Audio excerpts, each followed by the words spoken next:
That night, for the first time, I understood the meaning of the word Maya. Not that I had not known the word before. Not that I was not aware of the meaning of the word. As you are aware, I was also aware of the meaning. But I had never understood it before. How you can understand without experience? That night, another reality opened its door. Another dimension became available. Suddenly it was there, the other reality, the separate reality, the really real, or whatever you want to call it. Call it God, call it truth, call it Dhamma, call it Tao, or whatsoever you will. It was nameless, but it was there, so opaque, so transparent, and yet so solid, one could have touched it. It was almost suffocating me in that room. It was too much, and I was not yet capable to absorb it. A deep urge arose in me to rush out of the room, to go under the skies. It was suffocating me. It was too much. It will kill me. If I had remained few moments more, it would have suffocated me. It looked like that.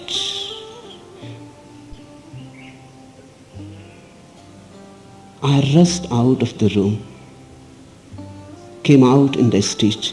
A great urge was there just to be under the sky, with the stars, with the trees, with the earth, to be with the nature. And immediately as I came out, I walked towards the nearest garden. It was a totally new walk. Or I was running, or I was simply flying. It was difficult to decide. There was of some other energy. For the first time, I was not alone. For the first time, I was no more an individual. For the first time, the drop has come and fallen into the ocean. Now the whole ocean was mine. I was the ocean. There was no limitation. A tremendous power arose, as if I can do anything whatsoever. I was not there, only the power was there. I reached to the garden where I used to go every day. The garden was closed for the night. It was too late, almost it was getting 1 o'clock in the night. The gardeners were fast asleep. I had to enter the garden like a thief. I had to climb the gates. But something was pulling me towards the garden. It was not within my capacity to prevent myself. I was just floating. That's what I mean when I say again and again, float with the river. Don't push the river. I was relaxed. I was in a let go. I was not there. It was there. Call it God. God was there. The moment I entered the garden, everything became luminous. It was all over the place. The benediction, the blessedness. I could see the trees for the first time. Their green, their life, their very shape running. The whole garden was asleep. The trees were asleep. But I could see the whole garden alive. Even the small grass leaves were so beautiful. I looked around. One tree was tremendously luminous, the mulberry tree. It attracted me. It pulled me towards itself. I had not chosen it. God Himself has chosen it. I went to the tree, I sat under the tree. As I sat there, things started settling. The whole universe became a benediction.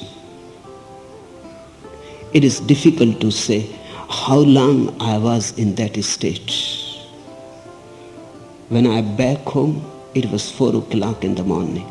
So I must have been there by clock time, at least 3 hours. But it was infinity. It has nothing to do with clock time. It was timeless. Those 3 hours became the whole eternity, endless eternity. There was no time. There was no passage of time. It was the virgin reality, uncorrupted, untouchable, unmeasurable. And that day, something happened that has continued. Not as a continuity, but it has still continued as an undercurrent. Not as a permanency. Each moment it has been happening again and again. It has been a miracle each moment. That night, and since that night I have never been in the body. I am hovering around it. I became tremendously powerful and at the same time very fragile. I became very strong, but that strength is not the strength of a Muhammad Ali. That strength is not the strength of a rock. That strength is the strength of a rose flower. So fragile in his strength. So fragile, so sensitive, so delicate. The rock will be there, the flower can go any moment. But still the flower is stronger than the rock because it is more alive. Or the strength of a dewdrop on a leaf of grass just shining in the morning sun. So beautiful, so precious, and yet can slip any moment.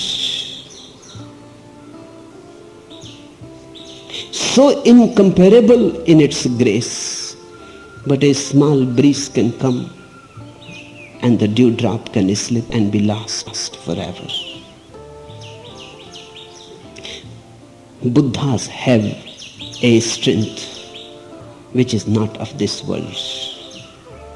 Their strength is totally of love, like a rose flower or a dewdrop. Their strength is very fragile, vulnerable. Their strength is the strength of life, not of death. Their power is not of that which kills. Their power is of that which creates. Their power is not of violence, aggression. Their power is that of compassion.